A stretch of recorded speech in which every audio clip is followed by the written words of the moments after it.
ସୁନ୍ଦରଗଡ଼ ନାମରେ ଗୋଟିଏ ଜଙ୍ଗଲ ଥିଲା। ସେ ଜଙ୍ଗଲରେ ଅନେକ ପ୍ରକାରର ପଶୁପକ୍ଷୀମାନେ ବସବାସ କରୁଥିଲେ। ସେ ଜଙ୍ଗଲର ରାଜା ସିଂହ ଥିଲା। ସିଂହ ବହୁତ ଶାନ୍ତ ସରଳ ଓ ବୁଦ୍ଧିଆ ରାଜା ଥିଲା। ଦିନକର ଘଟଣା, ଥରେ ଗୋଟିଏ ଛେଳି ବାଘ ମାମୁଁକୁ ସାଙ୍ଗରେ ଧରି ସିଂହ ପାଖରେ ଆସି ପହଞ୍ଚିଗଲା। ପହଞ୍ଚି ଯାଇ କହିଲା, ବାଘ ମାମୁଁ, ଏ ସିଂହ ଏ ଜଙ୍ଗଲର ରାଜା ହେଇ ଆମମାନଙ୍କୁ ସୁରକ୍ଷା ଦେବା ଅପେକ୍ଷା ଆମମାନଙ୍କୁ ମାରି ଖାଉଛନ୍ତି।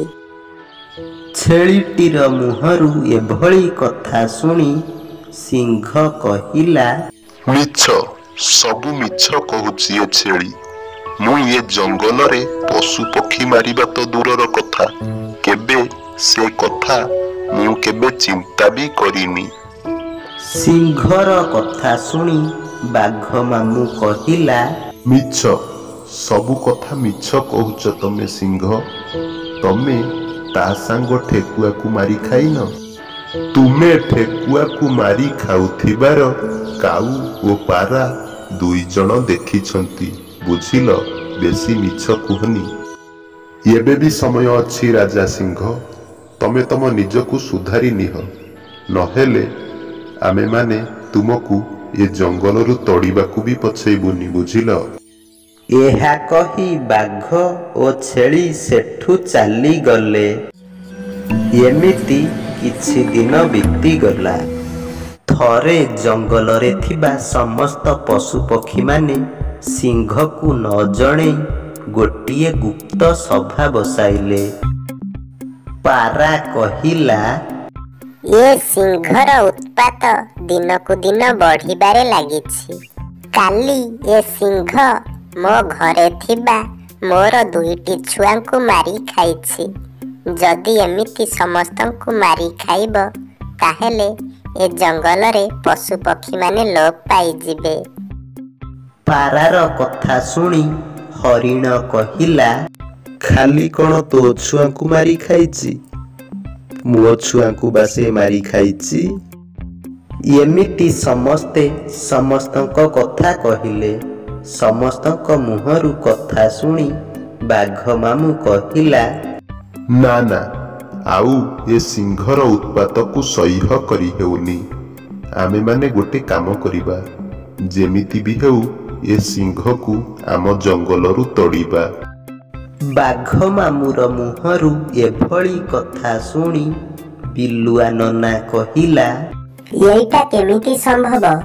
ଆମେମାନେ ସିଂହକୁ କ'ଣ ଏ ଜଙ୍ଗଲରୁ ତଡ଼ି ପାରିବା? ବିଲୁଆ ନନାର କଥା ଶୁଣି ବାଘ ମାମୁଁ କହିଲା, କି କ'ଣ ହେଇଛି କି? ଆମେମାନେ କ'ଣ ସିଂହକୁ ତଡ଼ି ପାରିବାନି? ଆମେମାନେ ସମସ୍ତେ ମିଶିଲେ ସେ ଗୋଟେ ସିଂହକୁ ଆମେ ତଡ଼ି ପାରିବାନି? କଥା କହୁଛୁ ଆଉ। ତାପରେ ସମସ୍ତେ ମିଶି ସିଂହକୁ ଜଙ୍ଗଲରୁ ତଡ଼ିଦେଲେ। ତାପରେ ସିଂହ ଜଙ୍ଗଲରୁ ତଡ଼ା ଖାଇ ମନ ଦୁଃଖରେ ସେଠୁ ଚାଲିଗଲା। ଏମିତି କିଛି ବାଟ ଗଲା ପରେ ସିଂହକୁ ବହୁତ ଜୋର ଶୋଷ ଲାଗିଲା।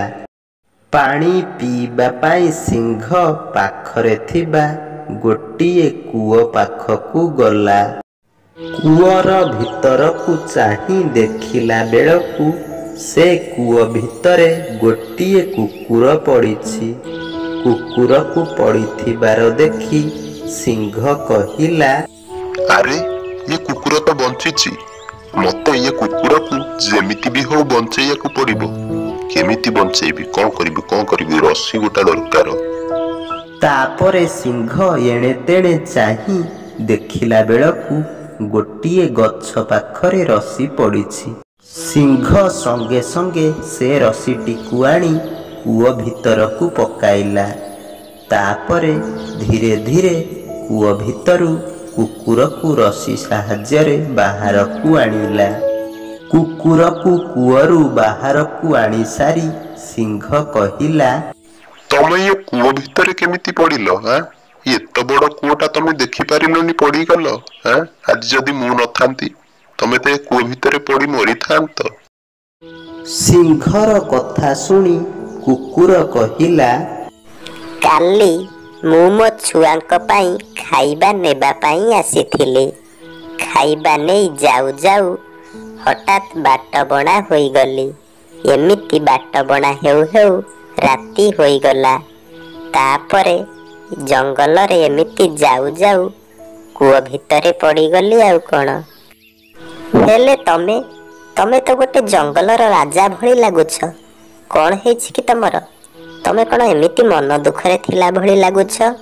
କୁକୁରର କଥା ଶୁଣି ସିଂହ ତା ଜଙ୍ଗଲରେ ଘଟିଥିବା ଘଟଣା ସବୁ କୁକୁରକୁ କହିଲା। ସିଂହର ମୁହଁରୁ ଏଭଳି କଥା ଶୁଣି କୁକୁର କହିଲା, ତମ କଥାବାର୍ତ୍ତାରୁ ମୋତେ ଯାହା ଜଣା ପଡୁଛି, ତମକୁ ତମ ରାଜା ଗାଦିରୁ ଉଠେଇବା ପାଇଁ ତମ ସହିତ କିଛି ଷଡ଼ଯନ୍ତ୍ର ହେଇଛି। ତମେ ଜମା ବ୍ୟସ୍ତ ହୁଅନି ସିଂହ ଭାଇ। ଏ ସମସ୍ୟାର ସମାଧାନ ଆମେ 2 ଜଣ ମିଶିକି କରିବା, ବୁଝିଲ? କୁକୁରର କଥା ଶୁଣି ସିଂହ କହିଲା, ସମାଧାନ କରିବା ଯେ, ହେଲେ କେମିତି କରିବା? ମତେ ତ ସେମାନେ ଦେଖିଲେ ମାରିବେ। କେମିତି ଆମେ ସେ ଜଙ୍ଗଲକୁ ଯିବା? କୁକୁର କହିଲା, ଆମେ ଗୋଟେ କାମ କରିବା। ଆମେ ରାତିରେ ସେ ଜଙ୍ଗଲକୁ ଯିବା। ତାପରେ ଚାହୁଁ ଚାହୁଁ ରାତି ହୋଇଗଲା। ଯେମିତି ରାତି ହୋଇଗଲା, କୁକୁର ଓ ସିଂହ ସଙ୍ଗେ ସଙ୍ଗେ ସେ ଜଙ୍ଗଲରେ ଯାଇ ପହଞ୍ଚିଗଲେ। ଏମିତି କିଛି ବାଟ ଯାଇଛନ୍ତି, ହଠାତ୍ ଦେଖିଲେ ଗୋଟିଏ ସିଂହ ଗୋଟିଏ ହରିଣକୁ ଧମକଉଛି। କହୁଛି, ଏ ହରିଣ, ତୁ ଯଦି ତୋ ଜୀବନ ବଞ୍ଚେଇବାକୁ ଚାହୁଁଛୁ ତାହେଲେ ଗୋଟେ କାମ କରିବୁ। ମତେ ସବୁଦିନ ଆଣି ଗୋଟେ ଗୋଟେ ଶିକାର ଦବୁ, ବୁଝିଲୁ? ଯଦି ବେଶୀ ଚାଲାକି କରିଛୁ ତାହେଲେ ମୁଁ ତତେ ମାରି ଖାଇଦେବି, ବୁଝିଲୁ ନା ନାହିଁ? ସିଂହ ଏମିତି ହରିଣକୁ ଧମକଉଥିବାର ଦେଖି କୁକୁର କହିଲା, ଦେଖୁଛ ସିଂହ ଭାଇ, ତମର ଗୋଟେ ଜୁଡ଼ବା ଏ ଜଙ୍ଗଲରେ ଅଛି। ଏ ଜଙ୍ଗଲରେ ଥିବା ସମସ୍ତ ପଶୁପକ୍ଷୀମାନଙ୍କୁ ଏ ମାରି ଖାଉଛି। ଆଉ ଅଠାଟା ତମ ମୁଣ୍ଡରେ ବଳୁଛି, ଯୋଉଥିପାଇଁ ତମର ଆଜି ଏ ଅବସ୍ଥା। କୁକୁରର କଥା ଶୁଣି ସିଂହ କହିଲା, ବର୍ତ୍ତମାନ ଆମେ ବି କରିବା କ'ଣ? ଯଦି ଆମେ ଜଙ୍ଗଲରେ ଥିବା ସମସ୍ତ ପଶୁପକ୍ଷୀ ମାନଙ୍କୁ ଡାକିଦବା, ତାହେଲେ ଏ ସିଂହ ସେମାନଙ୍କୁ ମିଛ କହି ଖସିଯିବ ଓ ସେମାନେ ମତେ ପୁଣି ଏ ଜଙ୍ଗଲରୁ ତଡ଼ିଦେବେ। ଆମେ କରିବା କ'ଣ? ସିଂହର କଥା ଶୁଣି କୁକୁର କହିଲା, ତମେ ଏବେ ଯାହା କହିଲ ଆମେ ବର୍ତ୍ତମାନ ଏବେ ସେଇଆ କରିବା।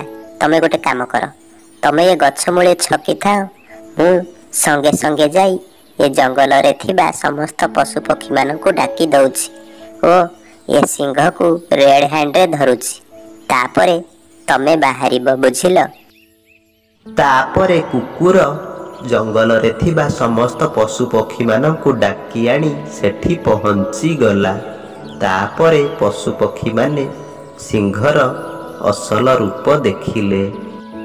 ଏହା ଦେଖି ବାଘ କହିଲା, ଆବେ ଏ ସିଂହ, ତତେ ବା ଆମେ ଆମ ଜଙ୍ଗଲରୁ ତଡ଼ି ଦେଇଥିଲୁ। ତୁ କେମିତି ଏ ଜଙ୍ଗଲକୁ ଆସିଲୁ? ଚାଲ ମାର ସମସ୍ତେ ୟାକୁ। ବାଘ ମାମୁଁର ମୁହଁରୁ ଏଭଳି କଥା ଶୁଣି କୁକୁର କହିଲା, ରହିଯାଅ ସମସ୍ତେ। ୟାକୁ ଆମେ ମାରିବା ପୂର୍ବରୁ ଜାଣିବା ଯେ ଅସଲି ରାଜା କିଏ। ଇଏ ନା ସେ ଗଛ ମୂଳେ ଯିଏ ଛକିଛି ସିଏ। ତାପରେ ସମସ୍ତେ ଅସଲି ରାଜା ଓ ନକଲି ରାଜା କିଏ ଜାଣିପାରିଲେ। ତାପରେ ସମସ୍ତେ ସେ ନକଲି ସିଂହକୁ ନେଇ ଜଙ୍ଗଲର ପାଖରେ ଥିବା କୂଅ ଭିତରେ ଫୋପାଡ଼ି ଦେଇ ଆସିଲେ। ତାପରେ ସମସ୍ତେ ସିଂହକୁ କ୍ଷମା ମାଗିଲେ ଓ କୁକୁରକୁ ଧନ୍ୟବାଦ ଜଣାଇଲେ।